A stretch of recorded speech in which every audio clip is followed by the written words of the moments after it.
If you're looking for a new deck to try this set, then let me introduce you to Green Purple Tempo. Now, Green Purple's been around for a while, often as like an aggro or tempo deck. It lost a lot of momentum last set with some of the rotation cards taken out, but this set it's really making a comeback. We're seeing it place really well in some larger tournaments. So let's dive in to Green Purple Tempo.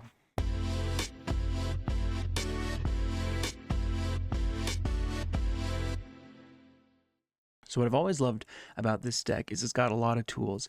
It can go fast if it needs to. It's got some removal when it needs to, so it can kind of keep pace with the slower decks and the faster decks as well. It's got a little bit of everything. And this deck really makes use of some of the new cards we got in set 10, starting with 4 copies of the 1-cost Flynn Rider Spectral Scoundrel. Now this is a boost card, a new mechanic, and it says you can pay 2 to boost this character. So what happens when you boost a card is you put the card on the top of your deck under him, face down, and then he gets this ability which is called I'll Take That. It says while there's a card under this character, he gets +2 attack and +1 lore. So this 1-cost 1/2 character goes to a 3/2 quest for 2 character, which is really good. So what I really like about this card is it can go either way. If I want to play aggro, maybe I'm playing against a more control Sapphire deck, I can beef him up to be a 2-quester, which is great. If I'm playing against maybe Amber Steel or another aggro deck, I can boost him up, and now he's got 3 attacks. So just a great 1-cost with a lot of utility. Then we have 4 copies of the 1-cost Webby Vanderquack Mystery Enthusiast. Her ability states when you play her, chosen character gets +1. So it's kind of like that Tramp we see, the 2-cost Tramp in the Sea Dog decks, where it boosts a character's attacks. So she can come down, give something +1, and then they can challenge into something. So by herself, she's not great. We're clearly only playing her as a shift target for the larger Webby, but she's okay in her own right. So far, all of these cards have been new additions from set 10, and this one's no exception. In the 2 slot, we have 2 copies of Iago Stomping Mad. Now, he is a 0/2 card, but gets Challenger 5. So I think what you're going to find with this card is he kind of plays the role of Calhoun, maybe, or a Smee or something along those lines, the new Smee, where you're not going to be questing with him. Maybe if you're playing a slow deck and there's nothing on board, you quest with him, but he's primarily there to take out large threats. So having a 2-cost that can take out Rhino is amazing. So his main ability, he's kind of your bruiser, your bash brother, the guy that's going to come in and stop these fast decks from questing, or at least trade into them. He can take out a Daisy, Rhino. If you pay the fee, you can take out Tiana. I mean, he just 5 attack is crazy. I would just say be careful when you're questing him, because with the 0/2, that's going to be a very unfavorable trade if they send a 1-cost into him for free. Then we have 4 copies of the 2-cost Go-Go Tamago. I've loved this card ever since she came out. She's evasive, which is nice, but the main reason you're going to run her is her Stop Whining Woman Up ability. When you play this character, you may pay 2 ink to gain lore equal to the damage on chosen opposing character. Now, what's great about this is there's no limit. You could have a character with 7 damage on it and get 7 lore. In fact, I've done that myself. One time I actually had 7 damage on my Tamatoa from set 1, and they go with me twice for a gain of 14 lore. So you got to be careful when you're playing against her. And the thing is, she's not very prominent right now, so no one really expects her to come down. But when she does, she just provides such a massive lore swing.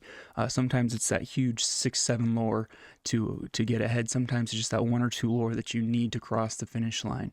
And she's evasive too, so worst case, you have her down and she's very hard to deal with on turns 1, 2, or 3. And they're going to have to send the genie or something else into it to get rid of it. It's just a very strong card, underutilized the last couple of sets, and I think is going to make a huge comeback. Speaking of cards making a comeback, we have Ursula Deceiver, 3 copies of the 2-cost 1/3 stat line quest for 1. So when you play her, you can look at your opponent's hand and discard a song. Now, for a while, songs haven't been huge, right? We saw Steel Song really decline last set. So many songs were taken out.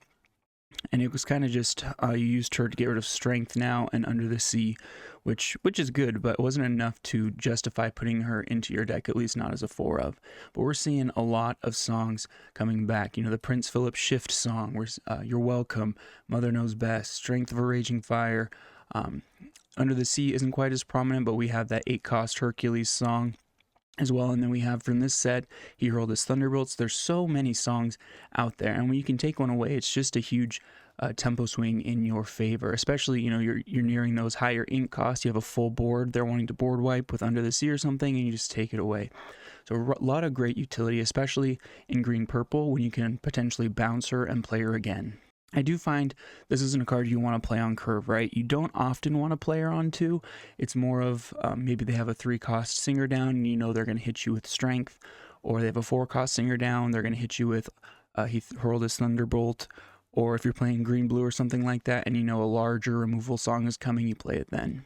And yet another new character, we have the 3-cost, 3/4 stat line, Cheshire Cat, Whisper that boosts for 2. We have 3 copies of this. Now this card I've been on the fence on. I'm not sure I love it in this color combination, but essentially what happens is you can pay 2 ink to boost this card, and when you do, you can move 2 damage from any character to a chosen opposing character. It does clarify it needs to be moved to an opposing character. So I'm not in love with the fact that it only quests for 1. I think in this deck you want to be faster, you want to draw cards. This is some kind of cheap removal that is kind of situational. So I'll test it out. I'm curious to see if it's worth the hype, but I am seeing this card a lot. It does seem to be the most popular Whisper from set 10. And it's kind of like the Bells feature, right, where you can come in and move damage. You can potentially do that with him as well. So I'd love to know your thoughts if you think this card is worth the 3 slots or if there's something better we could replace it with. Now this one's interesting. We have 3 copies of the 3-cost Clarabelle Contented Wallflower. When you play this character, if your opponent has more cards than you, you draw a card. Now I say interesting because you'll notice we're not running the 1-cost Clarabelle, and it's to be determined if that's a mistake or not. But what I've found is when you play that 1-cost, you don't want to quest with her, right? Because they'll just take her out because they know you're going to shift the big Clarabelle on her. So when you're playing blue, you only have to keep her around for a couple turns. With this deck, it takes you a lot longer to get to 5 ink in general. So you have to make sure that 1-cost Clarabelle survives the entire time, and you cannot exert her. That's kind of a waste of a play or of a card, in my opinion. So I think taking her out is the route to go, but having this Clarabelle in, she's dual function, right? She's clearly our shift target. And she's a great shift target, and then she draws us a card if we're lower on cards. So primarily that's going to be when you're on the play because you're going through your cards faster, and then obviously late game if you need the extra card draw. But I think this is the route to go. I'm not sure if 3 copies is right, or if maybe we should take one of those Cheshire Cats and make it 4 copies, but just a great shift target to draw us a card.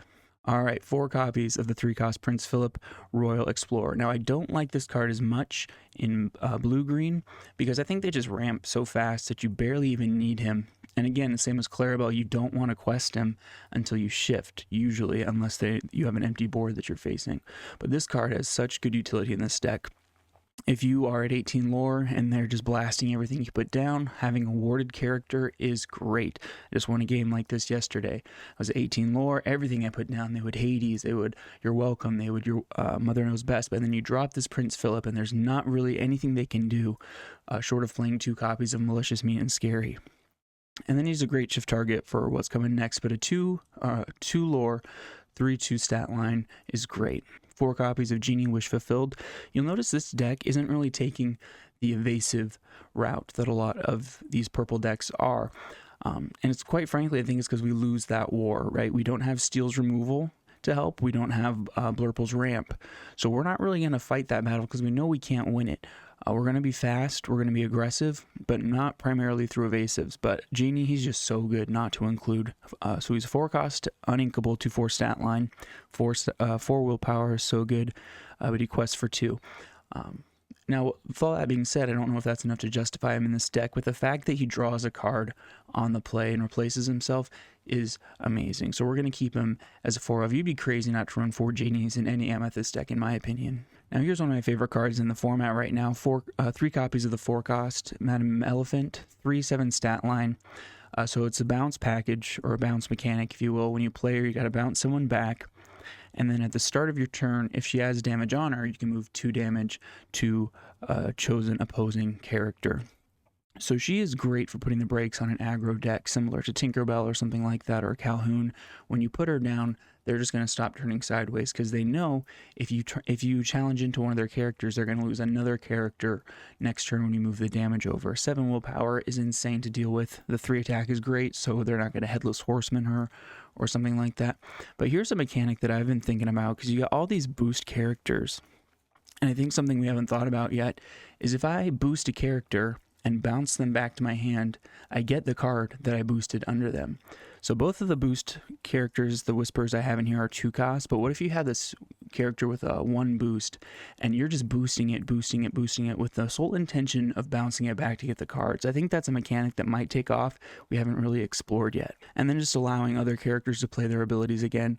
With this deck, you're probably not going to be able to pull off a bounce a Prince Philip back, but you could bounce this Hades, the 5 cost Hades back, Clarabelle back to draw a card. You're mostly going to want to use it for your Go-Go's and your Ursula. So if you Go-Go, bounce it back, it's game over unless they can, banish their own character to get the damage gone. Now this card I think is one of the underrated legendaries of set 10, but we have 4 copies of the 4 cost Webby Vanderquack Jr. Prospector. Now this character seems to be better on the draw, because on the draw you're already behind an ink and she can help you catch up. So on the draw she's great. Against Sapphire she's great. They play a Genie on 4. They play a Genie on 3. You can play a Genie on 3 now. She quests for 2, got ward. The only thing I'm hesitant about with her is I'm not a huge fan of characters that shift on turn 2, because it just lowers the amount of characters and board presence that you have, and you're using all your resources to get one character out that can be easily taken out at times. So I would just be mindful of that. But we saw the same thing with Rhino. You want to play your turn 1 Rhino, shift Rhino, and then the best thing you can do with him sometimes is Strength of Raging Fire, but you only have 1 character on the board. So we don't have that problem with her, but I would just be mindful if you're playing some hyper aggro deck and they're flooding the board and you're using 2 turns to get 1 character out that doesn't have a lot of attacking power. I would just be mindful of that and maybe say Flynn and Iago is the better route to go against an aggro deck. Then 4 copies of, again, another new card here, the 5 cost 3/4 stat line Hades Looking for a Deal. So when you play this character, you may choose an opposing character. If you do, draw 2 cards unless that character puts that card on the bottom of their deck. So when you play this card, you're saying you have to banish that character that I chose, or I draw 2 cards. This is probably my favorite color combination to see this card in, because when I'm playing this deck, I'm just flooding the board and I need more cards. So you have to choose if you want to have a character on the board to slow me down or put more fuel on my fire. So what I find with this color combination is either option is great for me. I've been finding through my testing that normally they'll choose to banish their character because they don't want to give me any more cards, which is great, especially when you're playing a slower deck that only has 1 or 2 characters down. Now what are you going to do to stop all these characters I have questing? So I think in this color combination, I'm not his biggest fan in certain combinations, but in this green-purple deck, I love this card. Then 3 copies of our 7 cost Clarabelle Light on our hoofs. Shift 5. At the end of your turn, if your opponent has more cards in hand than you may draw until you have the same number. So she is, outside of Amethyst, the best draw engine in the game. You get so many cards off her. It's a little bit harder in green-purple just because you can't ramp up to her as quickly, so be mindful of that. And there's games where you don't even need her, right? You're just aggroing your way through. But against those control decks, if you want a way to keep up with some of those Amethyst decks out there, she's a great way to do it. Very hard to remove when she hits the board. So you'll find that when she hits the board, your opponents can do anything they can to get rid of her. She just has so much draw potential. Now 4 copies of the 9 cost Prince Philip, Vanquisher of Foes. 6/6 stat line, quest for 3. I've already done a lot on this card in the green-blue deck. I have a short about that deck as well if you want to check it out. But this character is borderline broken, especially with some of the combinations that we have out there. So when you shift him in, any damaged character gets banished. And then with that song, Malicious, Mean, and Scary, that could potentially be everybody. So could be a board wipe, and not just a board wipe, right? Because when you play B Prep, it banishes everybody. But when you play Prince Philip, you could banish everybody, and then you still have your 9 cost 6/6 quest for 3 character on the board with evasive. So again, in this deck, it's a little bit harder to get him out, you might find, because you're not ramping unless you use the Webby. But he just has such an impact when he comes in. You'd be crazy not to run him. So I think with Webby, he works. Without Webby, I'm probably not going to be running, Clarabelle and Prince Philip, these huge cost cards. But with the Webby and the ability to ramp a little bit quicker, I think you can pull it off. Then 3 copies of Malicious, Mean, and Scary. So this song deals 1 damage to all opposing characters, setting them up for the board wipe. So I love the fact that it's a song. You can potentially play it for free. I think it's one of the broken combos. I don't think we'll see any bans to deal with this, but there's not much your opponent can do other than Ursula it or Pete you from playing it. You can't stop it. Everything ward resist is just gonna be damaged and then banished. 4 copies of the 3-cost Unequal Mother Knows Best. I think this card is very underrated, has been underrated since set 1. I really like it in Steel because you can bounce your own dock back. We don't have that, but we can bounce our Go-Go's back. We can bounce, you can quest with Prince Philip. You can bounce him back. Same with the Genie, get the extra card draw. There's just so many fun things you can do with this card, and that's just on yourself, let alone the removal mechanic when you're bouncing a character back to their opponent.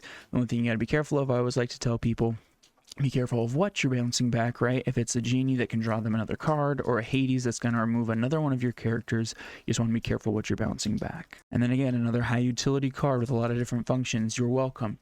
Another song, I can play it for free, and it pairs really well with the Clarabelle, right? Because if I banish your character and you draw 2 cards, with the Clarabelle, I'm drawing more cards. It can also be used on items and locations. It's the only way we have to interact with items, so I do think there's a future where you're going to want a way to interact with items.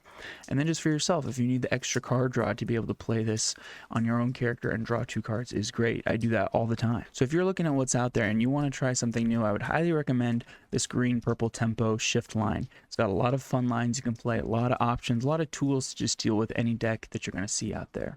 And as always, thank you for watching Night in Training. If you enjoyed, please like, subscribe, share with a fellow Lumineer, and keep on learning Lorcana one misplay at a time.